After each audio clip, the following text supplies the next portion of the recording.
Buongiorno a tutti. Colazione questa mattina, non eravamo sicuri arrivasse, ma è arrivata. Per 5 ore a notte abbiamo dormito davvero bene, perché poi è arrivato anche un leggero materasso piccolo e i cuscini. Posto incantevole. Bellissimo, abbiamo anche dormito veramente, io ho dormito bene. Sì, fa bene dormire sul duro. L'unica cosa che ci è mancata la doccia. Questi posti, cioè, hanno sempre quella cosa che ti dici che potrebbe essere un posto a 5 stelle. Sì. Devo fermarci una settimana, ma non mi fermo. Quello da Alamut aveva la camera dignitosa, ma il wifi e internet era impossibile lavorare. Questo qua, la camera bellissima, si dorme bene anche per terra, la temperatura è accettabile la sera, c'è internet, ma il bagno è un incubo. Così, raccontami la ricerca dell'eco lodge perfetto. Procediamo oggi verso sud-est, sì. Verso sud-est in questo caso. Usciti dal cancello a destra e poi ancora a destra. Dove sono andata ieri a girare? Ok.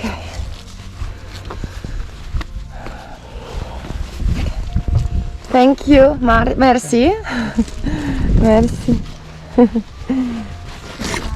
Big bike. Me small. È così. C'è un benzinaio.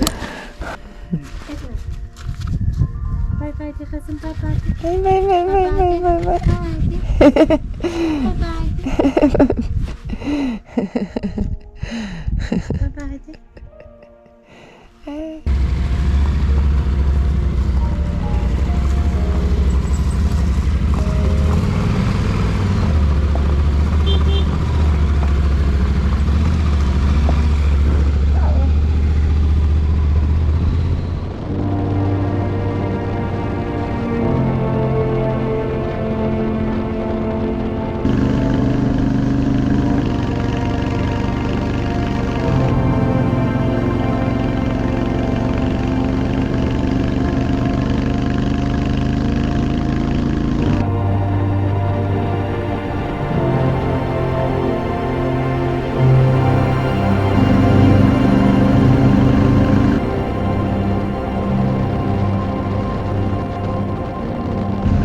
Deve passione per i succhi.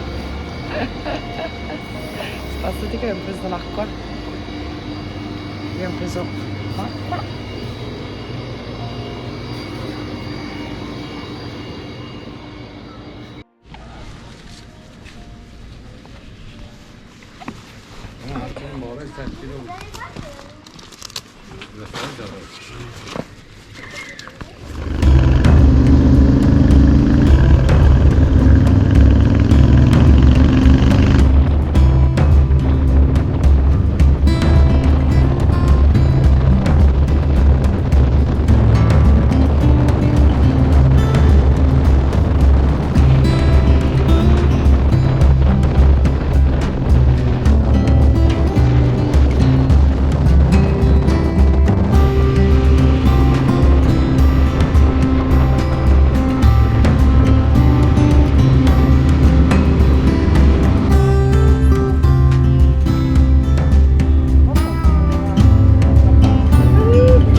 vuoi dire qualcosa? Allora siamo finiti in una torre, allora una tomba, no, è una torre astronomica. Mi ha un'altra tomba. No, era una torre astronomica per cui le aperture erano studiate in modo che segnassero su determinati punti, naturalmente il giorno e l'ora dell'anno. Dopo c'erano vari piani, si poteva andare a vedere naturalmente la posizione delle stelle rispetto naturalmente alla posizione della Terra, cioè bla bla bla bla.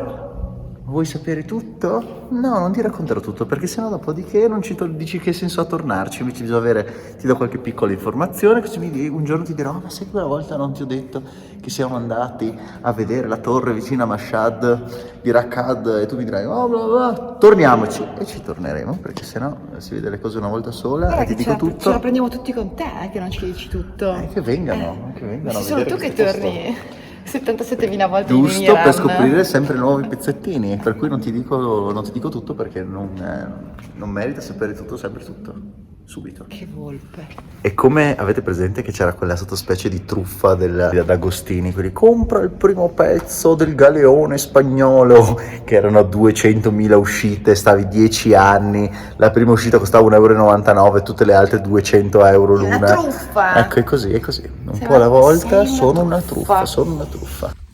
E siamo arrivati qua, il cancello era chiuso, eravamo già convinti che avremmo scavalcato in qualche modo. E poi a un certo punto è arrivato. Cioè neanche noi l'abbiamo fatto.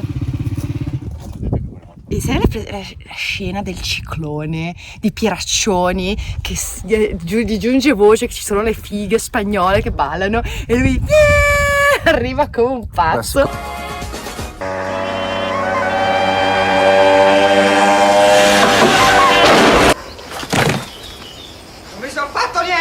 Affollatissimo questo posto, ragazzi, affollatissimo. La steppa, il nulla. Esatto. Però peggio per loro perché è un posto incredibile.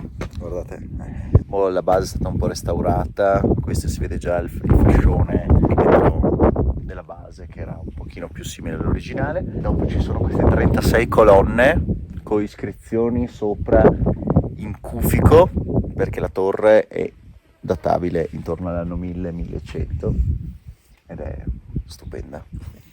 La Francesca mi fa vedere sempre queste matite, perché ha la forma da matitona, ma è un'opera geniale dell'architettura, è stupendo, come dire, dell'architettura centroasiatica. Sì, ma è costruita nell'anno 1000 e guardate che lo stato di conservazione. Perché il mattone cotto, a differenza dell'adobe, contro le intemperie è molto più resistente. Qua vicino c'era una città gigantesca che ovviamente, ringraziamo i mongoli, è stata spazzata via. Per cui questa è l'unica cosa che rimane. Forse era troppo bella, forse non c'era voglia di buttarla giù. E quindi qua è rimasta. Per fortuna. E anche oggi siamo riusciti a rubare il pranzo. Anche oggi era un bel po' che non rubavamo il pranzo dalla colazione. Come lo mangia. Come sempre me lo mangia.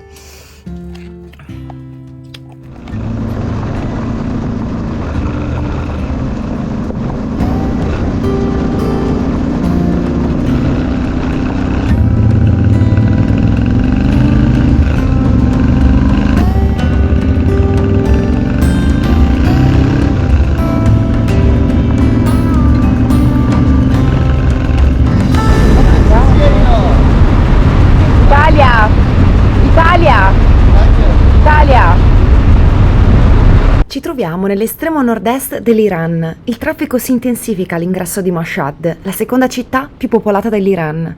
Il nome Mashhad significa luogo del martire o luogo di sepoltura di un martire. La città è sacra agli sciiti e si è trasformata da piccolo villaggio a importante centro di pellegrinaggio religioso, perché qui l'ottavo Imam Reza morì nell'817 d.C. Nei posti che trova Medeo. Quando si varca alla porta di questo B&B gestito da Vali e sua moglie, ci si ritrova in un'oasi di pace in puro stile persiano, dove la cura e l'accoglienza dell'ospite sono ai massimi livelli. Che bello sentirsi a casa anche quando si è lontani migliaia di chilometri. You know, this is garlic. Usually in Iran, osh, we like to have it with garlic. Some people don't like, so if you don't like it, I love garlic. Yes, garlic is very good, healthy. And then we put some chili. She forgot chili. Esmat. Fil bier lutfan. And then we put some vinegar. Usually I like apple vinegar. And then what else do we put? That's it, very good. And beychi biber. Okay, and then we do a bit of chili, and then we start with soup. And then after the soup is finished, ash is finished, we start with rice and chicken. Tonight we have, and then we have halim bademjun. Halim means porridge. Bademjun means aubergine. So we put aubergine, we make it, and then again we put some curd. Curd makes it very delicious. And then we ground some walnuts. Yeah. We put walnuts in it, and it's very healthy. Vegetarian they like very much. And the stew or the chicken is coming. That we have rice with chicken. And what's tonight. inside? This one is made out of handmade noodles, lentils, and usually they put different types of vegetables like parsley, leeks. And, that's Shumadanak. They can do it themselves, please. So can you start? Fra? Mashhad, vi dicevo, è un vero e proprio centro spirituale, meta di pellegrinaggio per milioni di fedeli musulmani ogni anno, per la presenza del mausoleo in cui riposa l'Imam Reza, un complesso che occupa un'area immensa al centro della città, a cui si accede dopo essere stati perquisiti all'ingresso, divisi per genere. Corporale, mani dappertutto. La prima cosa dietro la testa, dietro la nuca, e poi tutto, gambe, pancia. Come vedete, trovandoci in una città così conservatrice, oltre ai soliti capelli coperti, indosso una sorta di mantello lungo, largo e nero che la moglie di Vali mi ha gentilmente prestato. Indossavo questi abiti per la prima volta e mi sentivo invisibile.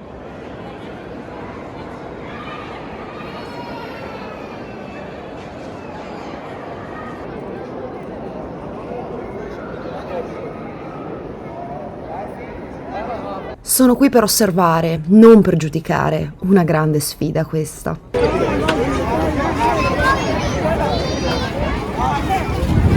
Allora? Verso la corona. Si è convertita? Sento invisibile.